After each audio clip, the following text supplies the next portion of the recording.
Hello and welcome to study finder.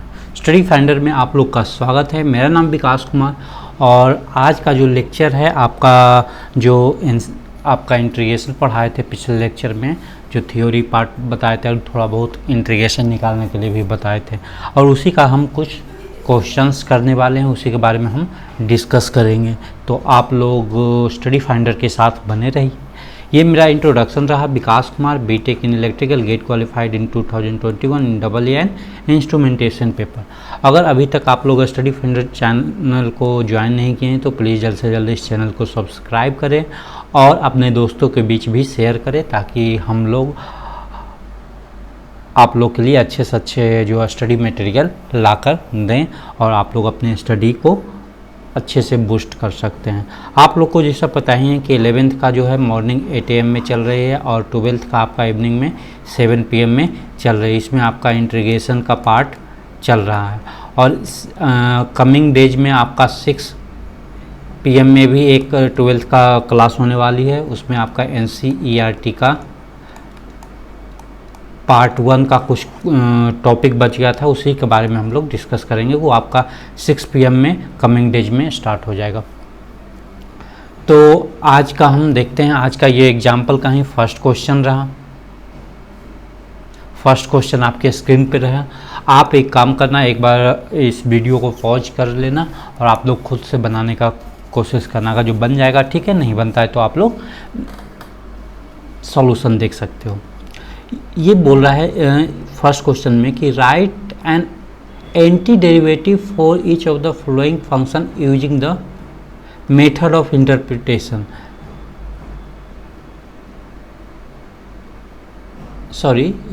Method of inspection. इसके बारे में हम डिस्कस करते हैं। मेथड ऑफ इंस्पेक्शन होता क्या है और हम इसको बताएंगे एग्जाम्पल के थ्रू, ठीक है। तो इसके बारे में हम देखते हैं। तो फर्स्ट क्वेश्चन कर रहा है कि मेथड ऑफ इंस्पेक्शन के द्वारा से हमें इसका एंटी डेरिवेटिव निकालना है। एंटी डेरिवेटिव का तो मतलब डायरेक्ट होता है, क्या होता है, इंटीग्रेशन, ठीक है। तो इसके बारे में तो उतना सोचना नहीं है। तो देखो मेथड ऑफ ये मेथड ऑफ इंस्पेक्शन होता क्या है। जैसे कि मेथड ऑफ इंस्पेक्शन के बारे में जैसे कि आप लोग पढ़े होंगे कि इंटीग्रेशन ऑफ fx जब dx लेते हैं तो इसका रिजल्ट क्या देता है, एक नया फंक्शन देता है और प्लस कुछ कांस्टेंट देता है, यही देता है। तो चूँकि हम लोग जानते हैं कि ये जो फंक्शन होता है, ये फंक्शन क्या होता है, ये एक फंक्शन डिफरेंशिएशन फंक्शन होता है। इसको लिख सकते हैं दिस इज ए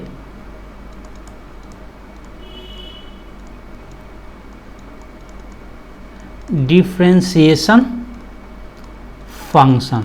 जब डिफरेंशिएशन फंक्शन रहेगा उसी को हम इंटीग्रेट करके ना कोई नया फंक्शन देंगे। तो यही कह रहा है कि हमें इस फॉर्म में हमें क्या लिखना है, इसको लिखना है। तो फर्स्ट क्वेश्चन देखते हैं। फर्स्ट क्वेश्चन क्या कर रहा है, cos 2x बोल रहा है, यही बोल रहा है, इसको लिखना है। तो चूँकि cos 2x क्या है, अब देखो कि हमें cos 2x लाना है। तो ये एक क्या है, यह एक है आपका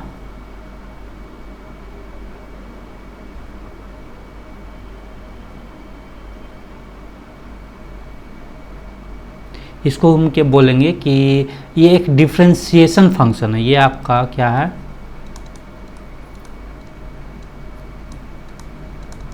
डिफरेंशिएशन फंक्शन है। तो इसको हम कैसे लिखेंगे, इसको हम लिखने का तरीका है कि हम ये आया कैसे, जब किसी भी फंक्शन को हम डिफरेंशिएट किए होंगे तभी तो ये फंक्शन आया होगा। इसका मतलब ये है कि हम sin 2x को x के रिस्पेक्ट में जब हम डिफरेंशिएट किए होंगे तो आया होगा आपका 2 cos 2x, यही आया होगा, है ना। तो अगर हम इसको लिखते हैं 1/2 dy of dx sine of 2x equal to क्या होगा आपका cos 2x, यही होगा ना। तो यानी कि हम लिख रहे हैं कि cos 2x जो है आपका, वो है आपका dy dx of 1/2 of sine 2x, यानी कि आपका जो रिजल्ट देगा यही आपका ये रिजल्ट दिया कि ये जो आपका रिजल्ट आया it's anti derivative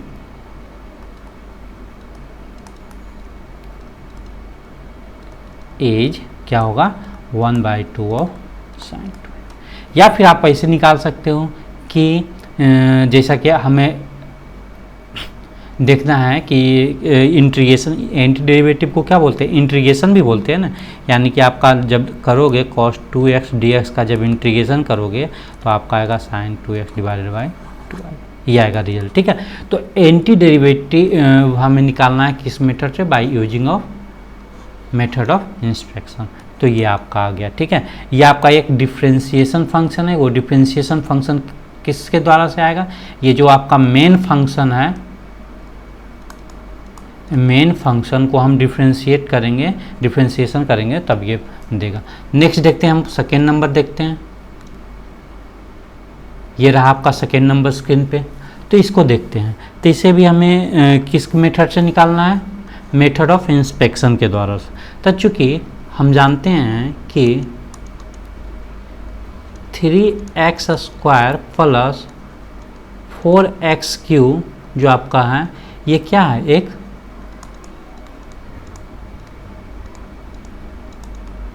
differentiation function है।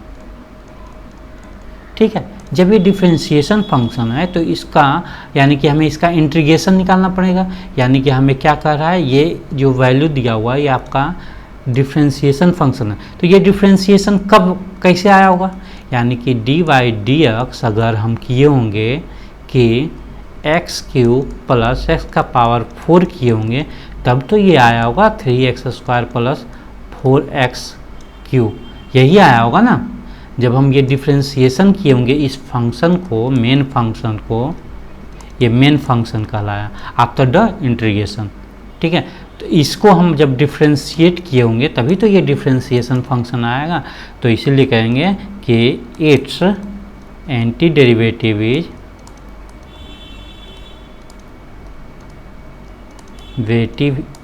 क्या कहलाया आपका मेन फंक्शन। मेन फंक्शन क्या है, x³ प्लस x⁴, यही आंसर हो गया।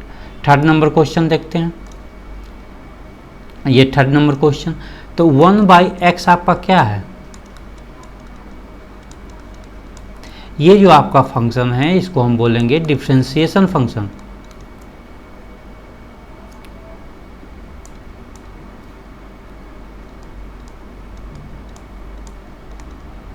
डिफ्रेंशिएशन फंक्शन बोलेंगे, है ना। तो अब ये डिफ्रेंशिएशन फंक्शन कैसे आया होगा, यानी किसको हम डिफ्रेंशिएट किए होंगे, यानी कि हम डिफ्रेंशिएट किए होंगे, आपको डिफ्रेंशिएशन याद रहना चाहिए, log ऑफ x को हम डिफ्रेंशिएट किए होंगे तो आया होगा, क्या आया होगा, 1/x आया होगा, जहाँ पे x जो है पॉजिटिव आया होगा।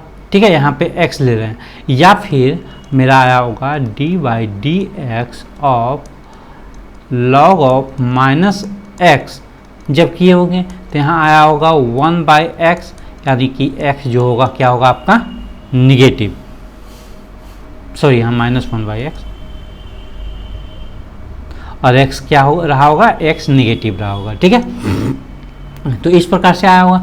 तो हम मतलब लिख सकते हैं कि इसको हम क्या लिख सकते हैं, लिख सकते हैं कि अगर हम dy/dx of log of mod x को जब हम डिफ्रेंशिएशन करेंगे तो आपका 1/x रिजल्ट देगा, जहाँ पे x ≠ 0।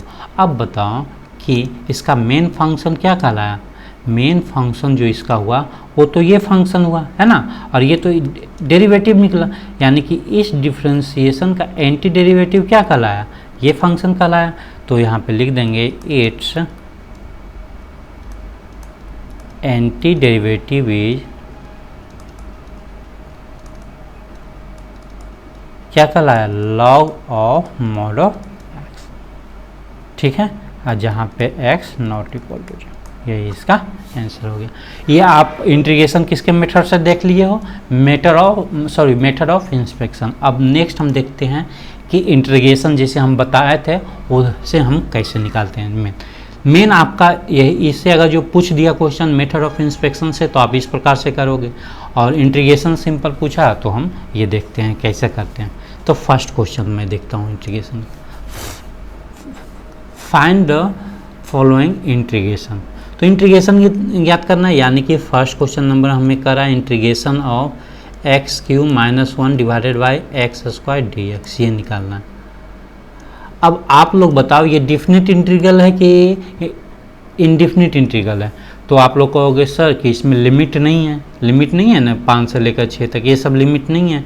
तो इस कंडीशन में ये क्या कहलाया, जहाँ पे लिमिट यहाँ पे नहीं दिया रहेगा तो उस कंडीशन में कहलाएगा ये आपका डिफिनिट इंटीग्रल है। सभी क्या है, इनडिफिनिट इंटीग्रल, इनडिफिनिट इंटीग्रल,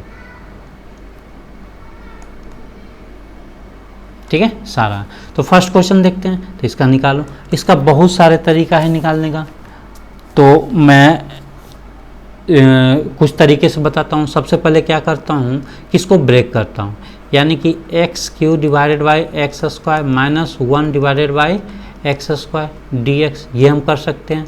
तो इसको जब हम कल लिखेंगे,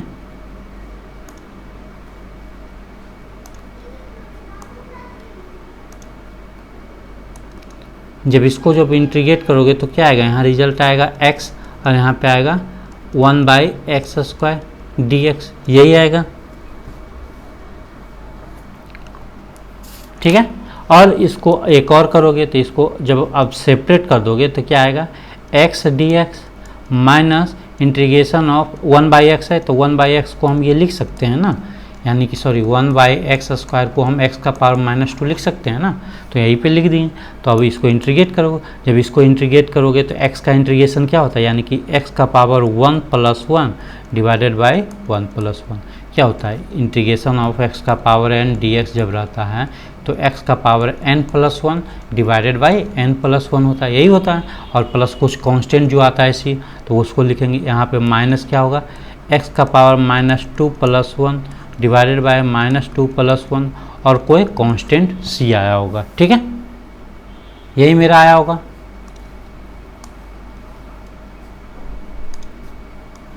ये सब याद रख लेना। अब देख तो इसको हम जब करेंगे कि क्या आएगा, एक्स स्क्वायर डिवाइडेड बाई 2 आएगा माइनस x का power -1 divided by -1 plus c constant, ये माइनस माइनस प्लस हो जाएगा, तो इसका इंटीग्रेशन आएगा x square by 2 plus 1 by x plus c constant, ठीक है। आप लोग आसानी से निकाल लोगे इसका इंटीग्रेशन, कोई दिक्कत नहीं है ना। अब आप लोग कहोगे कि सर इसको इंटीग्रेट करेंगे तो एक कांस्टेंट देगा, इसको इंटीग्रेट करेंगे तो एक कांस्टेंट देगा। तो हाँ, इसको इंटीग्रेट करेंगे, मान लेते हैं ये +c1 देगा, ये +c2 दिया, तो दोनों मिला के एक नया कांस्टेंट +c लिख दें, इसमें कोई ये नहीं है, ठीक है। नेक्स्ट क्वेश्चन में चलते हैं, ये सेकेंड नंबर क्वेश्चन को हम डिस्कस करते हैं, ठीक है। तो सेकेंड नंबर क्वेश्चन आपका है कि इंटीग्रेशन ऑफ x का पावर 2/3 + 1 dx। जब आप काफ़ी क्वेश्चंस बनाने लगोगे ना तो आप डायरेक्ट कर दोगे, कोई ज़रूरी नहीं कि आप इसको सेपरेट करके लिखो, है ना, तो आप डायरेक्ट भी कर सकते हो। तो चलो अभी तो मैं सेपरेट करके बता रहा हूँ क्योंकि इनिशियल स्टेज है। x का power 2/3 dx plus integration of 1 × dx। अब बताओ इसका इंटीग्रेट करेंगे तो क्या देगा, इसका x का पावर 2/3 प्लस 1 देगा डिवाइडेड बाई 2/3 प्लस 1 देगा। और चलो हम प्लस इसका c1 कांस्टेंट हुआ इसको इंटीग्रेट करने के बाद प्लस, अब 1 का इंटीग्रेशन क्या होता है, 1 का इंटीग्रेशन अगर जो dx के रिस्पेक्ट में रहेगा तो इसका डायरेक्ट होता है x होता है, ठीक है। तो इसका x डिवाइडेड बाई 1 होगा, अब प्लस c2 कोई कांस्टेंट दे दिया, ठीक है। तो इसका ये क्या हो गया, यानी कि इसको जब करेंगे ये 3 2 5, यानी आपका हो गया 3/5 x का पावर 5/3, ठीक है, यही हुआ, प्लस c1 और प्लस x प्लस c2। अब देखो यहाँ पे हम क्या किए हैं कि 3/5 x का पावर 5/3 है प्लस x है, अब प्लस क्या आया c1 प्लस c2। अब ये जो c1 प्लस c2 है इसको अलग अलग कांस्टेंट है, कोई नया कांस्टेंट नाम रख दिए सी, तो इसका रिजल्ट क्या आ जाएगा 3/5 x का पावर 5/3 प्लस x और प्लस कोई नया कांस्टेंट, यही इसका आंसर हो गया। ठीक है, नेक्स्ट थर्ड नंबर क्वेश्चन देखते हैं। ये क्वेश्चन नंबर थर्ड, तो थर्ड क्वेश्चन नंबर में कह रहा है कि निकालने के लिए, ये भी आसान है, इंटीग्रेशन ऑफ x का power 3/2 plus 2e⁻x minus 1/x dx, यही कर रहा है। ठीक है, तो इसको हम इंटीग्रेशन करते हैं, तो लाइट ले लें पेन। चलो, जब इसको हम इंटीग्रेट करेंगे तो ये आपका आएगा, सेपरेट करते हैं, x का पावर 3/2, चलो गाढ़ा पेन ले लेता हूँ, आप लोग के लिए दिक्कत हो जा रहा है।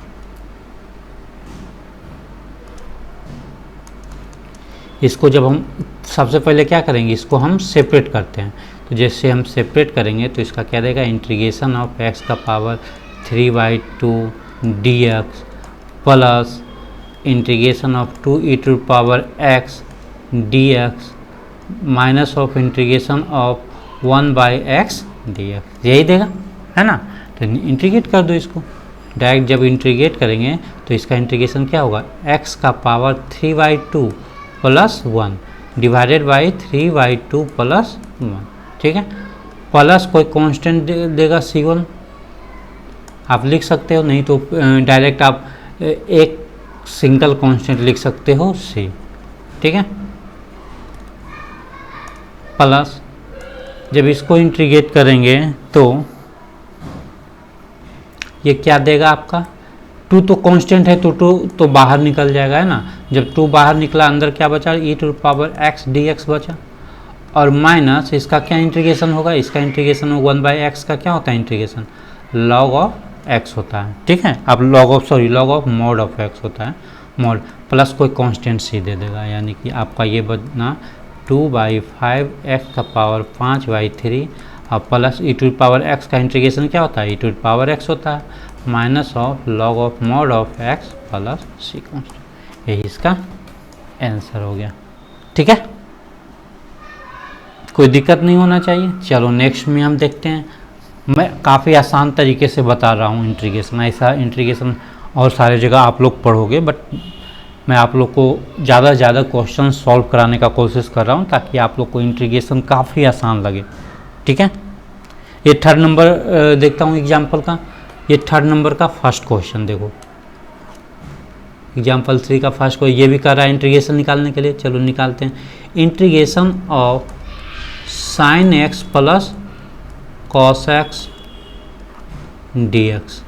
ठीक है, अभी तो आप क्या करो कि सेपरेट करके बनाओ, जब आप लोग बनाने में एक्सपर्ट हो जाओगे तो डायरेक्ट आप इंटीग्रेशन निकाल देना। ठीक है, तो अभी ट्राई करो कि टोटल हम सेपरेट ही बनाएं। सेपरेट का मतलब क्या है कि इसको 2 पार्ट में ब्रेक कर दे, एक sin x dx plus integration of cos x dx, और sin x का इंटीग्रेशन क्या होता है, माइनस ऑफ, इसका इंटीग्रेशन होता है माइनस ऑफ cos x होता है, और प्लस cos x का क्या होता है, sin of x plus c constant, यही इसका आंसर। जो फार्मूला मैं बताया हूँ पिछले लेक्चर में, वो आप फार्मूला याद ही रखना, या फिर आप डायरेक्ट बार बार अप्लाई करोगे इस क्वेश्चंस में तो ऑटोमेटिक ही आप लोग को याद हो जाएगा। ठीक है, सेकेंड नंबर क्वेश्चन देखते हैं। सेकेंड नंबर कह रहा है integration of cosec x into cosec x plus cot x dx, यही आपका कह रहा है। तो चलो निकालते हैं, इसको भी क्या करो, 2 पार्ट में सेपरेट कर लो। 2 पार्ट में सेपरेट करोगे तो सबसे पहले ये इसके साथ मल्टीप्लाई होगा, फिर इसके साथ मल्टीप्लाई होगा, यानी कि ये कहा जाएगा आपका cosec square x dx plus cosec x into cot x dx। ठीक है, dx जो आ रहा है कि किसके रिस्पेक्ट में डिफ्रेंशिएशन करना है, अगर जो यहाँ पे cosec बाई रहेगा तो यहाँ dy के फॉर्म में आएगा, है ना, तो इस प्रकार से रहेगा। तो यहाँ पे निकाल दो, जब इसका cosec x का इंटीग्रेशन क्या होता है, जब cosec x का आप इंटीग्रेशन देखोगे तो इसका आएगा cot x आएगा plus cosec x into cot x। इसका जब डिफ्रेंशिएशन इंटीग्रेशन देखोगे तो आपका आ जाएगा माइनस ऑफ cosec x आएगा, ठीक है, माइनस ऑफ cosec x और प्लस सी कॉन्स्टेंट, यही इसका रिजल्ट हो गया। नेक्स्ट देखते हैं थर्ड नंबर क्वेश्चन। ये आपका थर्ड नंबर देखते हैं, तो थर्ड नंबर इसका इंटीग्रेशन करना है तो आसानी से निकल जाए। इसको पहले सेपरेट पार्ट में ब्रेक करो। तो थर्ड नंबर का देखते हैं, integration of 1 minus sine x divided by cos square x d x, है ना। तो इसको जब हम सेपरेट में तोड़ेंगे तो 1 by cos square x d x minus of integration of sine x divided by cos square x, है ना, सॉरी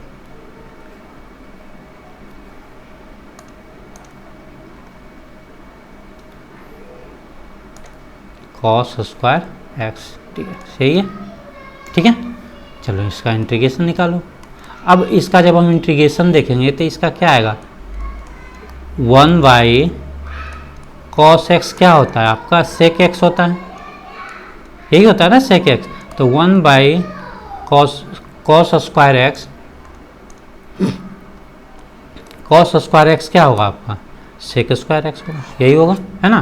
तो यही हम इसका यहाँ लिख दें sec square x d x और माइनस ऑफ, जब इसको करेंगे तो अब देखो यहाँ पे हम क्या करेंगे, इसको हम sine x divided by cos x into cos x लिख सकते हैं ना। और अब देखो, अब बताओ आप सेक स्क्वायर एक्स का इंटीग्रेशन क्या होता है, तो आप बोलोगे सर इसका इंटीग्रेशन तो डायरेक्ट होता है tan x, ये तो आ गया। अब इसको जब हम सेपरेट तोड़ेंगे तो आप बताओ कि sine x divided by cos x क्या होता है, आप जानते हो ना, ट्रिगोनोमेट्री में पढ़े होगे tan x होता है। तो ये दोनों को जब हम मिलाएं तो दिया यहाँ पे tan x दिया, और यहाँ पे कुछ नहीं बचा तो क्या बचा 1 बाई कॉस एक्स, तो कॉस एक्स का आपका क्या देंगे सेक एक्स डी एक्स होगा, है ना। तो ये तो आपका tan x हो गया और माइनस, अब इसको बताओ integration of tan x into sec x क्या होता है, माइनस, जो माइनस तो है आपका आएगा सेक एक्स आएगा, ठीक है। फॉर्मूला आपको याद होना चाहिए, यही आपका रिजल्ट, ठीक है। थर्ड नंबर क्वेश्चन हो गया। चलते हैं नेक्स्ट देखते हैं आपका फोर्थ नंबर क्वेश्चन में, ठीक है। ये आज का लास्ट क्वेश्चन होगा और कल जो है आप लोग को नेक्स्ट कमिंग क्लास में 7.1 एक्सरसाइज जो होगा इंटीग्रेशन का टोटली आप लोग को हम सॉल्व करेंगे, ठीक है। कह रहा है कि find the anti derivative F of F defined by इतना एंड एफ ऑफ 0 जो दिया हुआ है आपका 3 दिया हुआ है, इसको हमें निकालना है। तो चलो हम निकाल देते हैं। तो एंटी डेरिवेटिव निकालना है, तो सबसे पहले हमें देखना है कि ये आपका दिया हुआ है एफ एक्स फंक्शन, इसका हमें निकालना है, क्या निकालना है, एंटी डेरिवेटिव निकालना है। तो ये फंक्शन क्या कहलाया, ये जो मेरा फंक्शन कहलाया, ये जो फंक्शन कहलाया, इस फंक्शन को हम बोलेंगे आपका डिफरेंशिएशन फंक्शन होगा, ठीक है, क्योंकि ये डिफरेंशिएशन फॉर्म में। अब ये फंक्शन कैसे आया होगा, यानी कि ये जो फंक्शन आया होगा, कोई एफ एक्स फंक्शन को हम डिफ्रेंशिएट किए होंगे, कोई एफ एक्स फंक्शन को डिफ्रेंशिएट किए होंगे, तभी तो ये मेरा एफ एक्स फंक्शन दिया। ये जो एफ एक्स फंक्शन है ये मेरा एफ एक्स फंक्शन दिया होगा। तो हम किसको डेरिवेटिव किए होंगे, तो हम सर डेरिवेटिव जो किए होंगे, जो यहाँ पे रिजल्ट दे रहा है 4x³ - 6, तो ये जो आया होगा आपका मेरा कि x का पावर 4 - 6x को अगर हम डेरिवेटिव किए होंगे तो मेरा ये फंक्शन दिया होगा। अब बताओ कि यहाँ पे ये कौन सा फंक्शन कहलाया, ये जो फंक्शन आएगा आपका कैपिटल ऑफ एफ एक्स कहलाया, मेन फंक्शन कहलाया। आफ्टर द इंटीग्रेशन क्या बना होगा, x का पावर 4 - 6x बना होगा, ठीक है। अब कह रहा है कि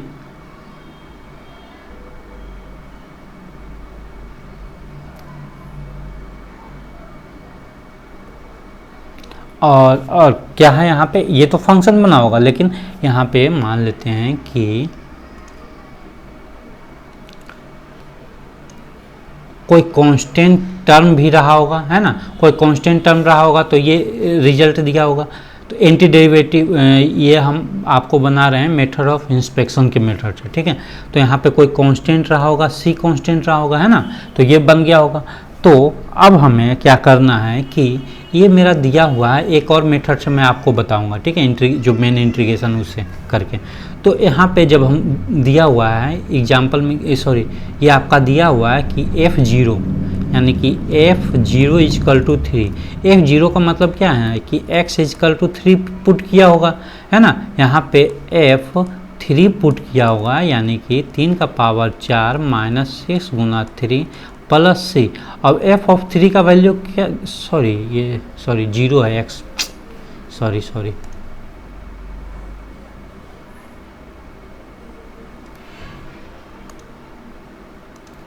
ये कह रहा है कि अगर f ऑफ 0 पुट किया होगा, यानी कि 0 माइनस 6 इंटू 0 प्लस सी पुट किया होगा, तो f ऑफ 0 का वैल्यू कितना दिया हुआ है आपका 3 दिया, ये x इजकल टू 0 है, सॉरी 3 है, तो ये आपका c, ये तो 0 हो जाएगा, ये 0 है, यानी कि c का वैल्यू कितना है 3 है।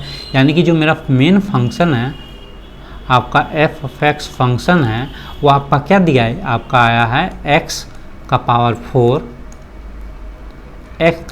4 माइनस 6x प्लस 3, ये आपका आया होगा मेन फंक्शन। जब आप इसको डिफ्रेंशिएशन करोगे तो ये वाला आपका रिजल्ट दे देगा, ठीक है। और एक और तरीके से आप इसको ये बना सकते हो कि इंटीग्रेशन एंटी डेरिवेटिव वो मेथड ऑफ इंस्पेक्शन द्वारा बताए थे। एक हम बना सकते हैं कि अगर इंटीग्रेशन ऑफ दिया हुआ fx dx दिया हुआ है, तो इसको जब हम करते हैं इंटीग्रेशन ऑफ fx फंक्शन क्या दिया हुआ है 4x³ माइनस 6 इंटू dx, यही दिया हुआ है, सेकेंड मेथड से मैं बता रहा हूँ, ठीक है, यही दिया हुआ है। ये आपका आया होगा मेन फंक्शन आया होगा fx, यही हमको निकालना है ना, कैपिटल ऑफ fx। जब हम ये इंटीग्रेशन करेंगे तो ये आप मेरा देगा कि 4x का power 3 plus 1 divided by 3 plus 1 minus 6 of x plus c constant. देखो कैसे देगा ये, 4x³ करोगे, है ना, dx माइनस ऑफ 6 dx करोगे, है ना, ये कोई कांस्टेंट है, चूँकि हम जानते हैं कि एक कांस्टेंट और dx रहेगा तो रिजल्ट क्या देगा k इंटू एक्स देगा, ठीक है। तो उसी के अनुसार से इसका हम किए तो ये आया, है ना, और इसका जो किए हैं तो ये आया, और c को एक कांस्टेंट दे दिया। यानी कि जो मेरा मेन फंक्शन आया वो मेरा क्या आ गया कि 4x का power 4 divided by 4 minus 6x plus c। ये 4 कैंसिल आउट हो गया, तो रिजल्ट यहाँ पे क्या बचा, x का power 4 minus 6x plus c constant. और चूंकि मेरे को दिया हुआ है कि f of 0 is equal to 3, f of 0 का मतलब है कि x इजकल टू जब आप 0 पुट करोगे तो f ऑफ 0 का वैल्यू क्या देगा 3 देगा। तो मेरा जो fx फंक्शन आया है वो मेरा क्या दिया हुआ है x का power 4 minus 6x plus c दिया हुआ है। तो f ऑफ 0 जब पुट करोगे वैल्यू तो ये भी 0 हो जाएगा, ये भी 0 होगा और प्लस c। अब आपका f ऑफ 0 कितना दिया हुआ है 3 दिया हुआ है, इक्वल टू c, है ना, तो c का वैल्यू कितना आया 3 आया। तो अब बताओ कि fx का जो मेन वैल्यू आएगा वो क्या आएगा x का पावर 4 माइनस 6x प्लस, यही इसका आंसर। आप ये तरीके से भी बना सकते हो, और जो हम प्रीवियस किए हैं ये तरीके से भी आप एंटी डेरिवेटिव के जो इंस्पेक्शन मेथड होता है उसके द्वारा से भी बना सकते हो, ठीक है। तो आज हम यही क्लास को वाइंड अप करते हैं। नेक्स्ट क्लास में हम लोग एक्सरसाइज 7.1 का कंप्लीट क्वेश्चंस देखेंगे। अभी जो चला 7.1 का एग्जाम्पल में मैं आपका सारा क्वेश्चन करवा चुका हूँ, किसका NCERT का, ठीक है। तो आशा करता हूँ आप लोग को काफ़ी अच्छे से समझ में आया होगा, और आप लोग हमसे जुड़े रहिए और इस चैनल को सब्सक्राइब करें और अपने दोस्तों के बीच शेयर करें। ओके, थैंक यू, मिलते हैं।